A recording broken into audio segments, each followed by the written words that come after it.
일한 것이 없이 하나님께 의로 여김받는 사람의 복. 제목이 좀 길죠? 제목이 좀 긴데, 일한 것이 없이 하나님의 의로 여기심 받는 사람이 복이 있다. 일에 대한 정당한 대가를 받는 것이 현대고 근대고 그리고 합리적이고 이성적이다. 그렇지만 그런 사람들에게는 은혜가 없다. 일한 대로 수고한 대로 자기가 보수를 받는 것, 4절에 있는 것처럼 일하는 자에게는 그 삭시 은혜로 여겨지지 않는다. 어떻게 살고 계십니까? 은혜로 살고 계십니까? 아니면 보수로 살고 계십니까? 은혜로 사시기를 주의 이름으로 축복합니다. 은혜로 산다라고 하는 것은 아름다운 일입니다. 그리고 특별히 복 받는 일이라는 거죠. 복된 일이다라고 하는 거죠. 은혜로 산다라고 하는 것이. 은혜로 사는 것이 훨씬 더 큽니다. 우주보다 더 큽니다. 삭스로 사는 것은 자기 인생 앞가림도 제대로 못하지만 하나님께서 주신 은혜로 사는 것은 큰 은혜 중에 은혜인 것이죠. 그렇기 때문에 일한 것이 없이 하나님께 의로 여기심을 받는 사람 복이 있다. 그런데 그 일한 것이 없다라고 하는 그 말이 무의도식처럼 느껴질 때가 있거든요. 우리는 가만히 신앙생활 해오시면서 여러 번 그런 생각들을 해보셨을 것 같아요. 하나님 앞에 내가 일한 것이 없이 그 하나님의 은혜로 산다는 것이 송구스러운 거죠, 사실은. 이게 그냥 막 사는 사람이라면 그렇게 일한 것이 없이 산다라고 하는 것이 그렇게 무슨 그렇게 송구스러운 일이 아니겠지만 제대로 살고자 하는 사람들에게 그 일한 것이 없다라고 하는 이 표현은 굉장히 미안하고 또 죄송스러운 것이죠. 60대 이상의 일자리는 늘어나고 있는데 다음 세대 젊은 층의 일자리는 계속 줄어들고 있다.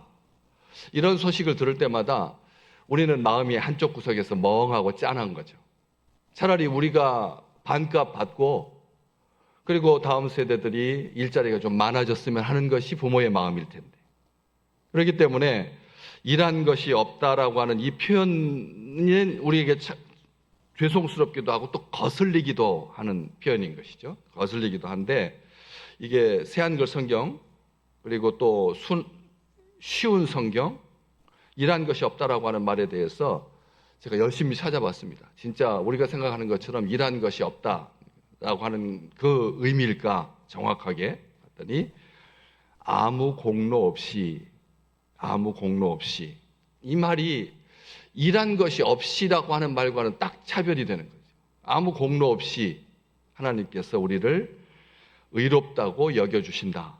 아무 공로 없이. 이제 이 말을 들으면 우리가 참 그 번역이라고 하는 것이 얼마나 중요한지 금방 확인할 수가 있거든요.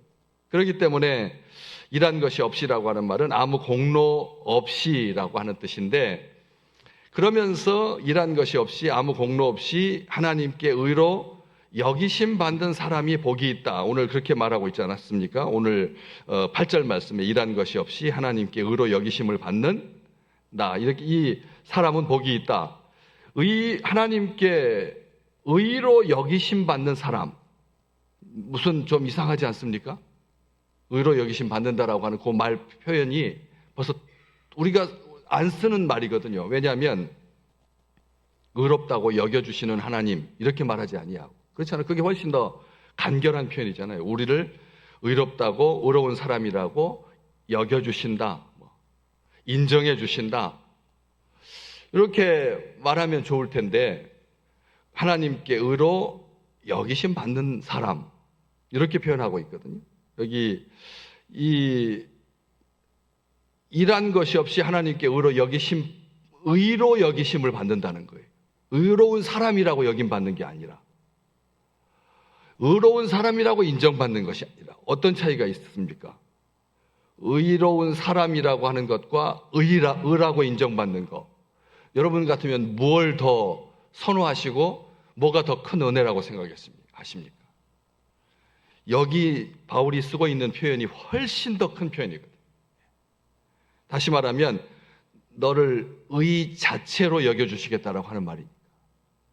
이 세상에 의이신 의라고 일컬어질 수 있는 그런 분은 하나님밖에 안 계시거든요. 우리 하나님의 아들이신 예수밖에 없거든요. 그런데 우리가 의로운 사람이라고 인정받는 것도 대단한 건데 의라고 여겨주신다고 오늘 그렇게 정확하게 기록되어 있습니다. 하나님께 의로 여기심 받는 사람이라고. 의로 여기심. 의로운 사람이라고 하지 아니하고 의 자체다. 의로운이 아닙니다. 수식어가 아니라는 것입니다. 사람 앞에다가 꾸며줄 수 있는 여러 가지 수식어가 있죠. 여러분은 어떤 칭찬을 듣고 어떤 말로 불려지고 어떤 정체성을 갖고 계십니까? 예수 잘 믿는 사람, 착한 사람, 미쁜 사람, 다 수식어잖아요. 앞에다 붙는 게. 그런데 그 앞에다가 아무리 큰 수식어를 붙인다고 한들 의보다 더 큰 그 사람이 어디가 있을 수가 있겠습니까? 그렇잖아요. 수식어를 의로운 사람, 이게 맞는 말이잖아요. 그렇게 인정받는 사람도 사실은 드물고 우리 인생 살면서 어떤 그런 방향으로 불려진다라고 하는 것은 몇 번쯤 해야지만 그렇게 그런 사람이라고 불려질 수가 있겠습니까? 정직한 사람이라고 하는 평가를 받기 위해서 몇 년쯤 정직하게 살아야 정직한 사람이라고 하는 말을 들을 수가 있을까요? 한번 여지껏 살아오시면서 자기 인생을 되돌아봤을 때 어떤 수식어를 달아서 그렇게 불려질 수 있다라고 하는 것이 몇 년, 한 70년 인생 중에서 몇 년을 살아야지 그렇게 한결같이 정직한 사람으로 그리고 신실한 사람으로 그리고 자랑스러운 사람으로 살 수가 있겠습니까? 없습니다. 그 중에서 제일 어려운 게 의로운 사람이라는 뜻이죠. 정직이라고 하는 말, 사실은 그렇게 말할 수 있는 인생이 어디가 있겠습니까? 정직한 사람이라고 하는, 올곧은 사람, 의로운 사람, 이렇게 평가를 받을 수 있는 인생이 과연 몇이나 되겠습니까? 그런데 의로 여겨주시는 이 복을 성경이 기록하고 있다는 거죠. 성경이 기록하고 있다. 여기 그렇게 되어 있지 않습니까? 다윗이 말한 바라고 하는 말은 성경에 이렇게 기록되어 있다. 특별하게 다윗의 시, 밑에 각주에 보시면 시편 32편 1절 이하에 요걸 갖다가 7절과 8절 말씀에 인용하고 있거든요.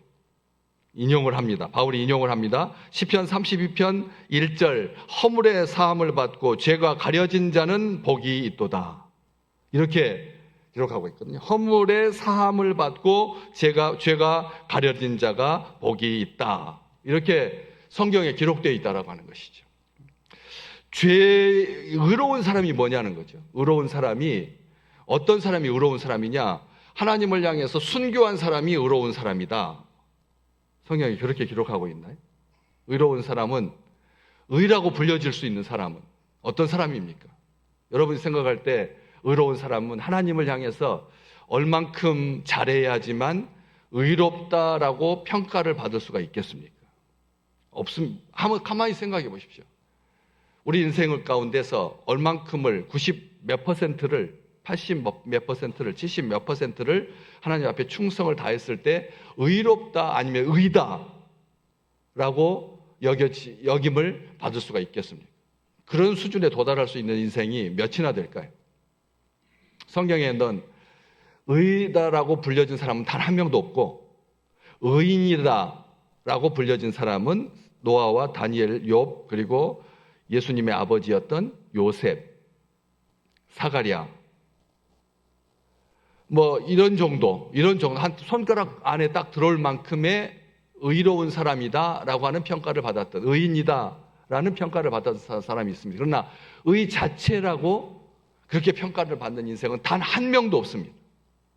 우리 스스로를 봐도 하나님 앞에 의로 여겨짐 받는 의로 여기심을 받을 수 있는 인생은 한 명도 없습니다. 의로운도 하나님 앞에 인정받을 수 없는데 어떻게 의라고 여겨질 수가 있겠어요? 의는 순수한 의를 말하는 겁니다. 하나님 앞에서 의. 그런데 그 의와 관련하여서 이제 두 가지 표현이 이제 두 가지 우리가 생각하는 거하고 정반대의 의를 말씀하고 계시거든요. 거기 보시면 8절이 딱 그렇게 이게 하나님 앞에 의다. 이게 의라고 여김 받는 거다. 8절 말씀 우리 같이 읽어볼까요? 주께서 그 죄를 인정하지 아니하실 사람이 복이 있도다 함과 같다 그랬습니다. 여기서 우리가 잘 보셔야 됩니다. 죄를 인정하지 아니하실 사람, 주께서 그 죄를 인정하지 않을 사람 어떠십니까? 아멘이 되십니까? 우리가 생각할 때 의는 순교가 아닙니다. 의는 일평생 헌신이 아닙니다. 의는 충성이 아닙니다.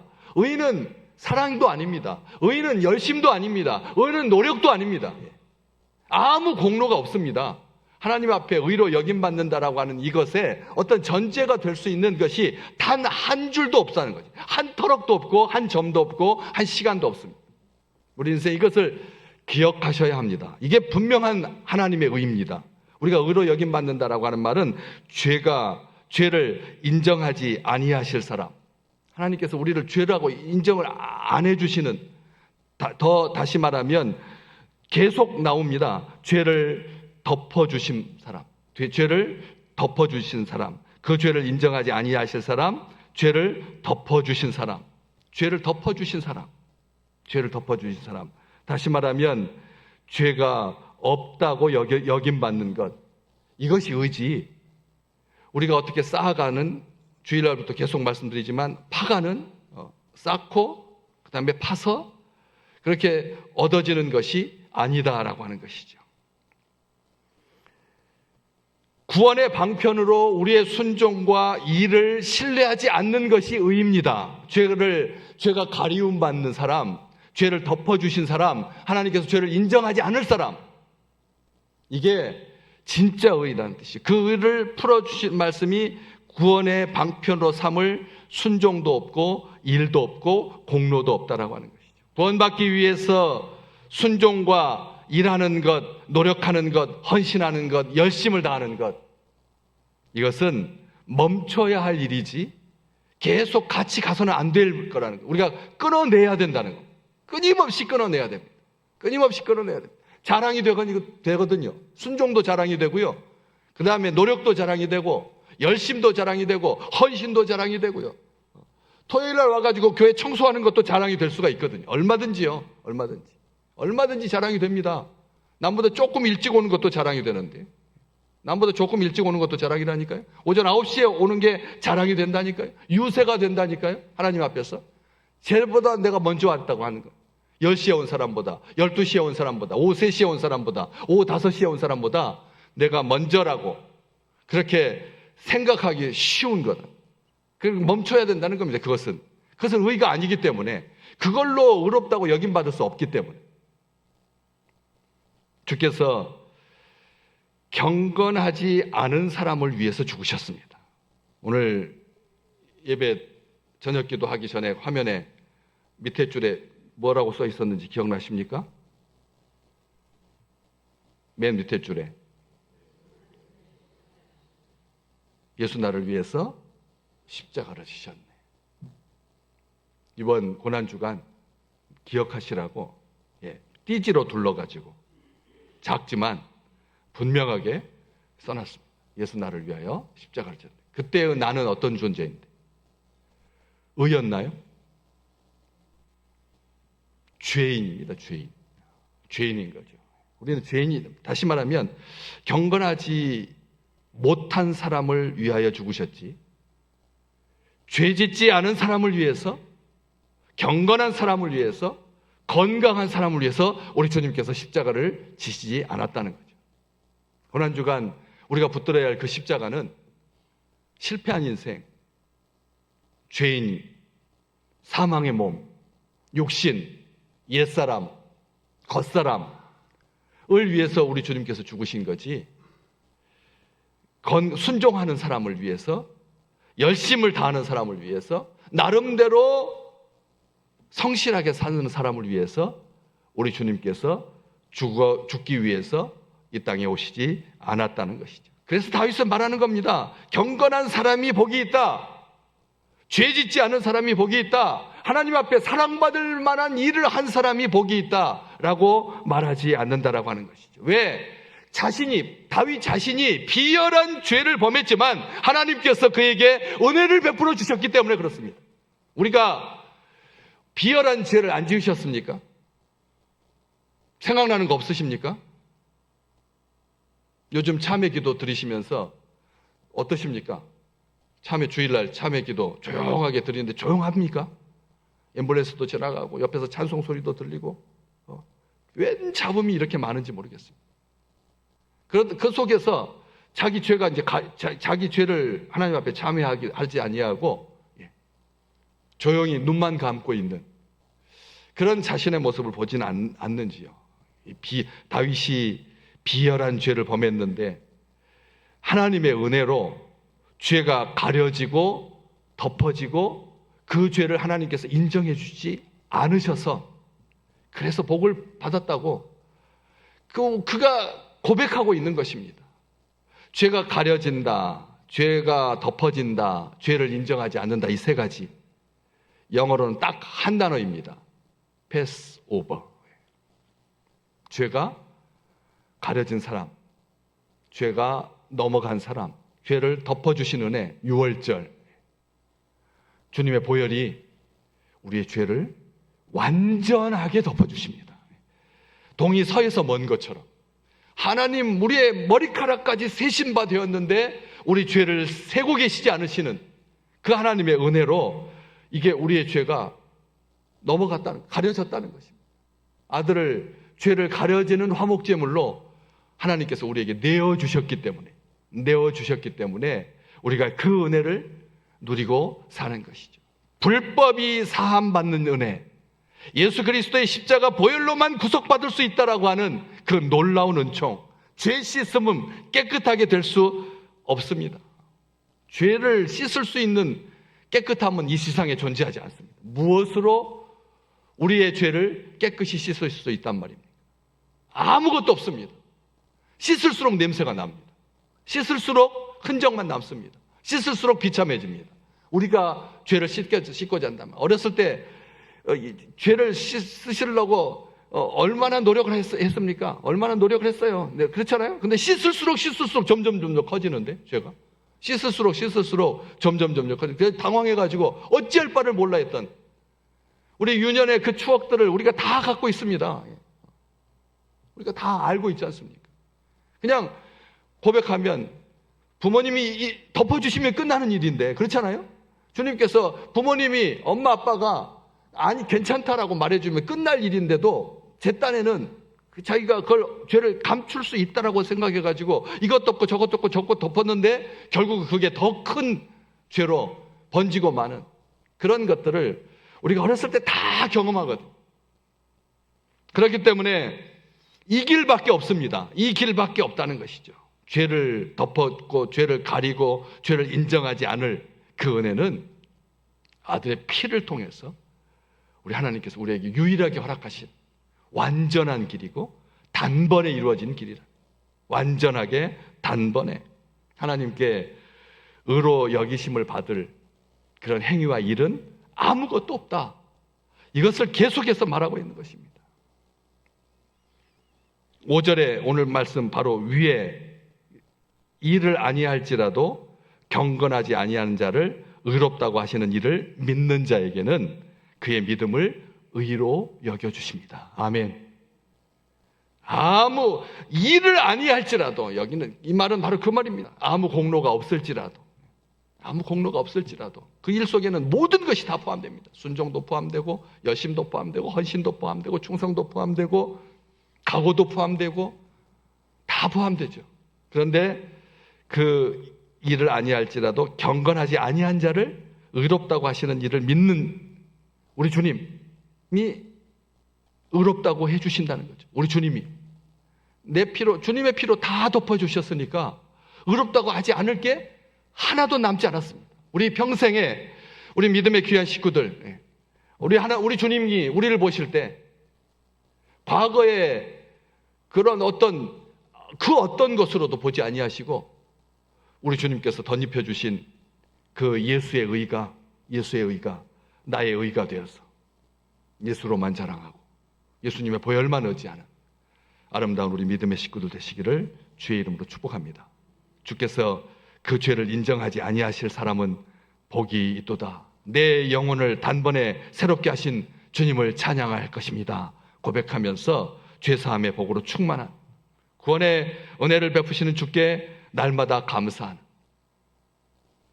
참 좋더라고요. 저녁에 이렇게 예배를 준비하면서, 기도회를 준비하면서 다 하고 따뜻한 이 공간에 혼자 뒤에 앉아서 조용히 주님의 십자가를, 보혈을 묵상하면서 우리 자리자리마다 나와서 기도하게 될 성도들을 생각하면서 정말 행복했습니다. 참 좋았습니다. 우리 믿음의 식구들이 저녁마다 이렇게 한 주간 동안 올라와서 주님의 보혈을, 주님의 십자가를 바라보면서 예수 나를 위하여 십자가를 지셨네 라고 하는 그런 찬송이 잔잔하게 영혼까지 깊이 스며드는 아름다운 한 주간 되시기를 주님의 이름으로 축복합니다.